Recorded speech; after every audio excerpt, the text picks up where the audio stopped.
Concepción y nacimiento de Jesús según San Mateo. Después de haber reflexionado sobre el relato lucano de la Anunciación, tenemos que escuchar todavía la tradición del Evangelio de San Mateo acerca del mismo acontecimiento. A diferencia de Lucas, Mateo hace su relación exclusivamente desde la perspectiva de San José, que como descendiente de David representa la unión de la figura de Jesús con la promesa a David.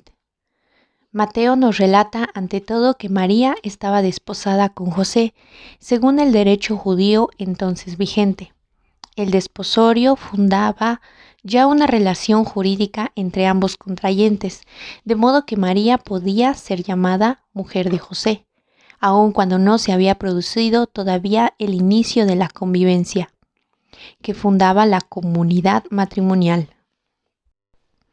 Como desposada, la mujer vivía todavía en casa de sus padres y pertenecía bajo la patria potestad. Después de un año se producía el inicio de la convivencia o la celebración del matrimonio. Entonces José tuvo que constatar que María esperaba un hijo por obra del Espíritu Santo. Mateo capítulo 1, versículo 18. Pero José no sabe aún lo que Mateo anticipa aquí acerca de la proveniencia del niño. Tiene que suponer que María ha violado el compromiso y según la ley debe abandonarla. Para hacerlo, puede decidir entre un acto jurídico público y una forma privada. Puede llevar a María ante los tribunales o extenderle una acta privada de separación. José se decide por la segunda vía, para no difamarla. Mateo ve en esta decisión un signo de que José era un hombre justo. La designación de José como un hombre justo va mucho más allá de la decisión tomada en aquel momento. Dicha calificación ofrece una imagen general de San José y lo coloca al mismo tiempo en la serie de las grandes figuras de la antigua alianza, comenzando por Abraham, el justo. Si se puede decir que la forma de piedad que aparece en el Nuevo Testamento se resume en la expresión hombre de fe, el conjunto de una vida vivida según la Sagrada Escritura se resume en el Antiguo Testamento con el concepto de hombre justo. El Salmo 1 ofrece la imagen clásica del justo, de un modo que hasta podemos verlo como un retrato de la figura espiritual de San José. Según dicho Salmo, justo en un hombre que vive en contacto vivo con la palabra de Dios, que su gozo es la ley del Señor. Se asemeja a un árbol plantado al borde de la acequia, que da fruto sin cesar. Naturalmente, con esas acequias de las que se alimenta el justo, se está aludiendo a la palabra viva de Dios, en la que Él hunde las raíces de su ser. La voluntad de Dios no es para Él una ley impuesta desde fuera, sino gozo. La ley se torna para Él por sí sola en el Evangelio, en buena noticia, porque la lee volviéndose personalmente y lleno de amor hacia Dios, y de ese modo aprende a comprenderla y vivirla desde dentro.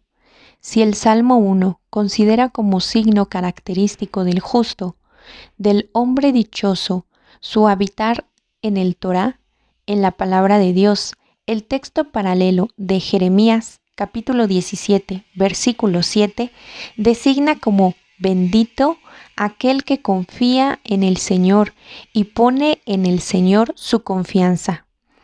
Aquí destaca más fuertemente que en el Salmo el carácter personal de la justicia, el fiarse de Dios que da esperanza al hombre.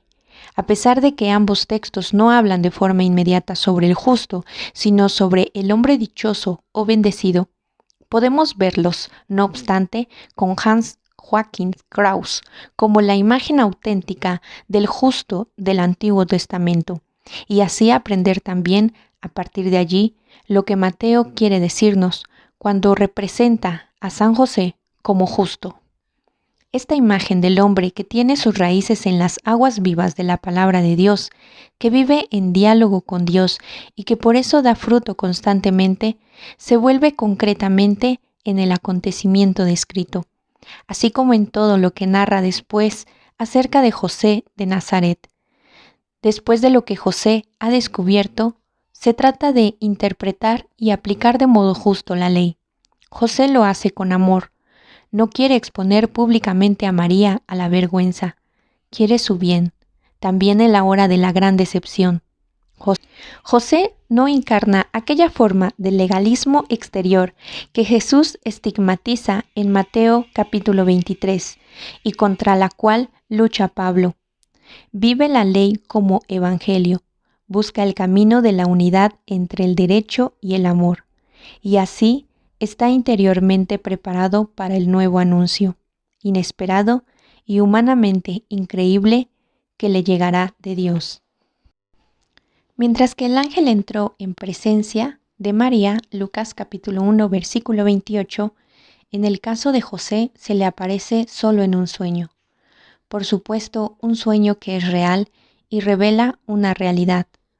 Una vez más, se nos muestra aquí un rasgo esencial de la figura de San José, su capacidad de percepción de lo divino y su capacidad de discernimiento. Solo un hombre con una atención interior hacia lo divino, con una sensibilidad para Dios y sus caminos, pueden llegarle el mensaje de Dios de esta manera. Y la capacidad de discernimiento es necesaria para reconocer si solo había sido un sueño o si realmente había venido a él un mensajero de Dios y le había hablado. El mensaje que se le comunica es formidable y existe una extraordinaria valentía en la fe. ¿Es posible que Dios haya hablado realmente? ¿Es posible que José haya recibido en sus sueños la verdad, una verdad que trasciende por todo lo esperable? ¿Es posible que Dios haya actuado así como un ser humano? ¿Es posible que Dios haya realizado de este modo el comienzo de una nueva vida, de una nueva historia con el hombre?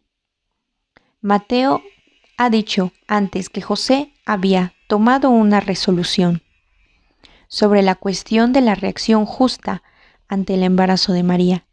De ese modo podemos imaginarnos cómo lucha ahora interiormente José con este inaudito mensaje de su sueño. José, hijo de David, no temas acoger a María, tu mujer, porque la criatura que hay en ella viene del Espíritu Santo. Mateo capítulo 1, versículo 20. A José se le llama expresamente hijo de David y con ello se le indica al mismo tiempo la tarea que se le asigna en este acontecimiento. Como depositario de la promesa de David, debe ser fiador de la fidelidad de Dios. No temas. Asumir este encargo que verdaderamente puede suscitar temor, no temas, es lo mismo que le había dicho el ángel a María. Con esa misma exhortación del ángel, José es incluido ahora en el misterio de la encarnación de Dios. Al anuncio de la concepción del niño por la fuerza del Espíritu Santo, sigue ahora un encargo para José. María dará a luz un hijo, y tú le pondrás por nombre Jesús, porque él salvará a su pueblo de sus pecados. Mateo capítulo 1, versículo 21. Junto a la invitación de tomar consigo a María, José recibe el encargo de dar un nombre al niño y de ese modo aceptarlo jurídicamente como hijo suyo. Es el mismo nombre que el ángel había indicado también a María como nombre del niño, Jesús. El nombre de Jesús, Yeshua, significa Yahvé, es salvación.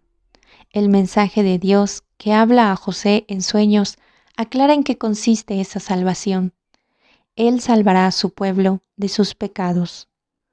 Con ello se le confiere al niño, por un lado, un elevado cometido teológico, pues solo Dios mismo puede perdonar pecados. De ese modo se sitúa a este niño en una relación inmediata con Dios. Se le asocia directamente con el poder santificador y salvador de Dios. Pero por otro lado, esta definición de la misión del Mesías podría parecer también decepcionante. La expectativa corriente de salvación se dirige sobre todo a las tribulaciones concretas de Israel, a la restauración del reino davídico, a la libertad e independencia de Israel, y con ello, naturalmente, también al bienestar material de un pueblo en gran medida empobrecido. La promesa del perdón de los pecados parece poco y demasiado al mismo tiempo. Demasiado porque se interviene en la esfera reservada a Dios, y poco porque no parece tener en cuenta el sufrimiento concreto de Israel y en su necesidad real de salvación. En el fondo se anticipa ya, así, en esta nueva frase, toda la controversia en torno a la condición mesiánica de Jesús. ¿Ha redimido de veras a Israel o todo ha quedado como antes? ¿Es la misión tal como Él la vivió la respuesta a la promesa o no lo es? Sin duda, no corresponde a la expectativa inmediata de la salvación mesiánica de los hombres, que se sentían oprimidos no tanto por sus pecados, sino más bien por sus sufrimientos, por su falta de libertad, por la miseria de su existencia. Jesús mismo puso drásticamente sobre el tapete la cuestión de las prioridades en la necesidad de salvación del hombre en aquella ocasión en que 4 hombres no pudieron introducir a un paralítico por la puerta a causa de la multitud. Lo bajaron desde el techo y lo depositaron a los pies de Jesús.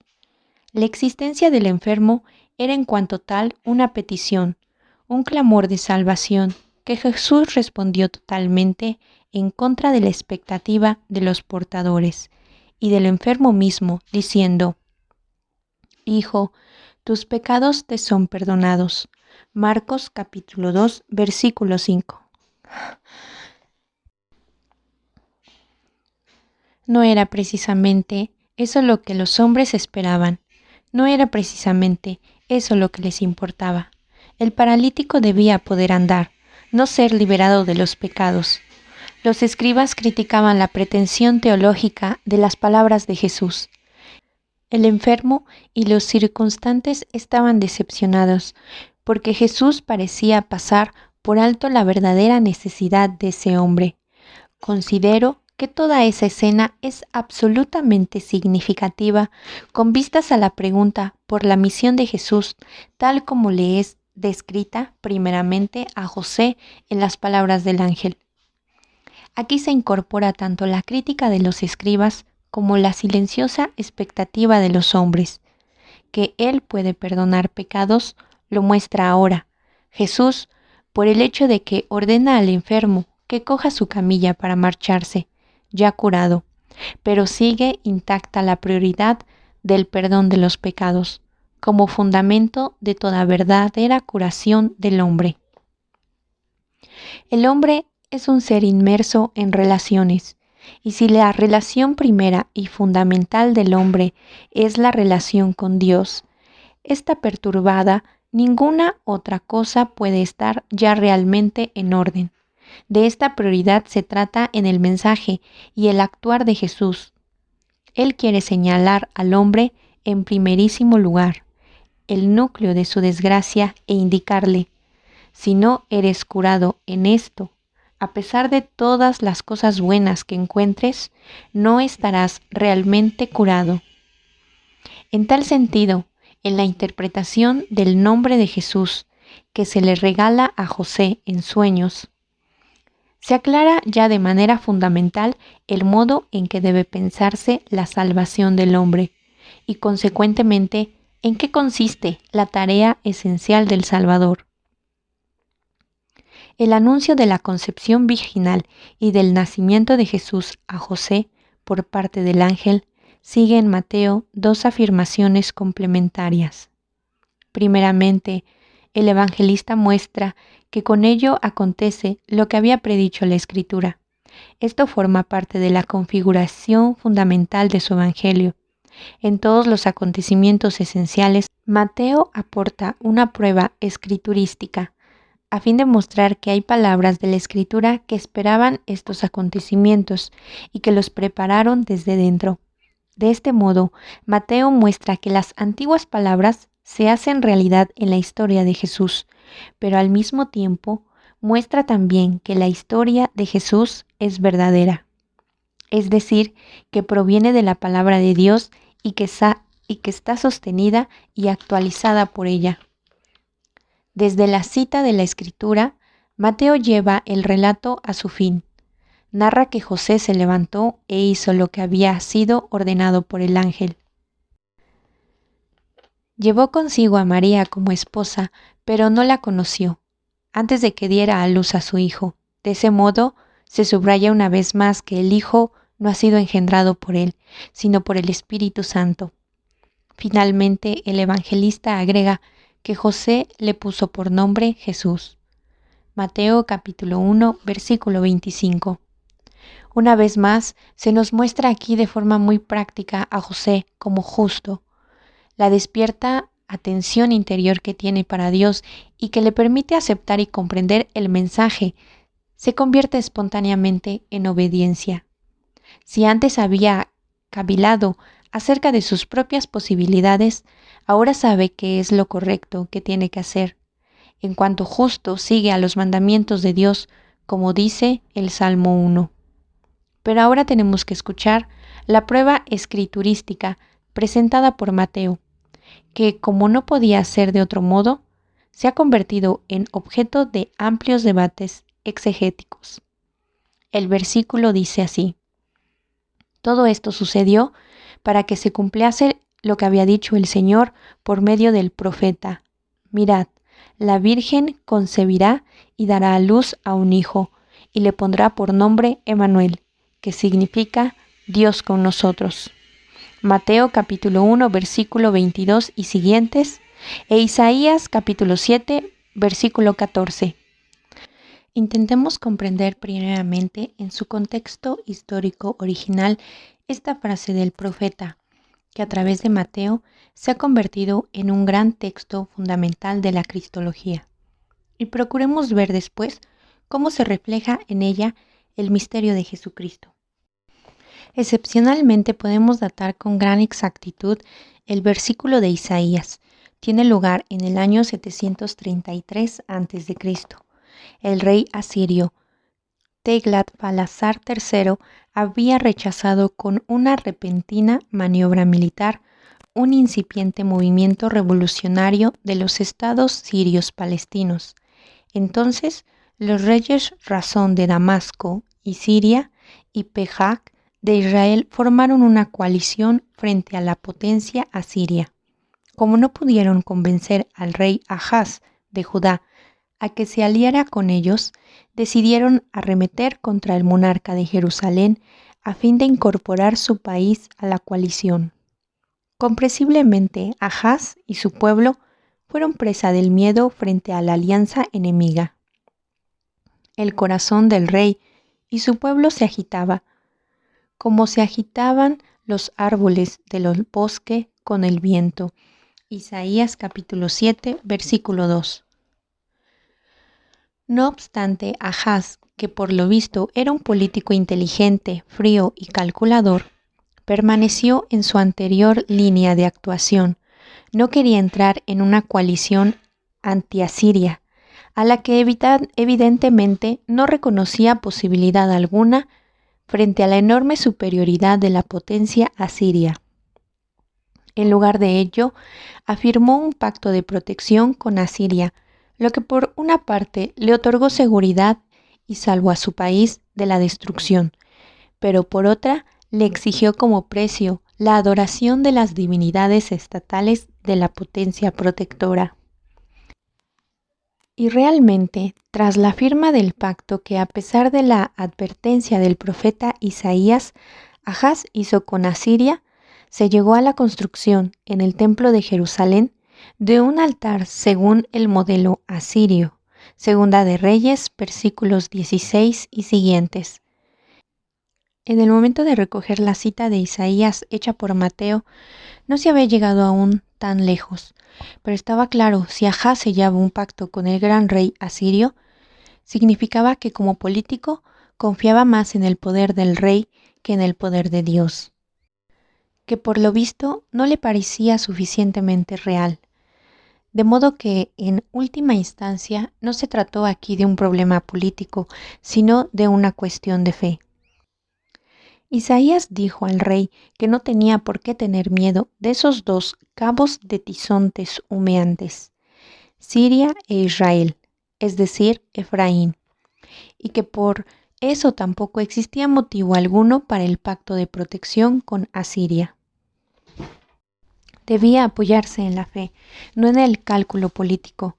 De forma totalmente inusual, Isaías invitaba a Ahaz a pedir a Dios un signo, sea en el abismo o en el cielo. La respuesta del rey judío parece piadosa. No quiere tentar a Dios ni pedir signo alguno. Isaías capítulo 7, versículo del 10 al 12. El profeta que habla en nombre de Dios no se deja confundir. Sabe que la renuncia del rey a un signo no es como parece, expresión de fe, sino por el contrario, signo de que no quiere ser molestado en su real política. Entonces el profeta anuncia que ahora el Señor mismo dará un signo. Mirad, la Virgen está encinta y da a luz un hijo y le pondrá por nombre Emmanuel, Dios con nosotros.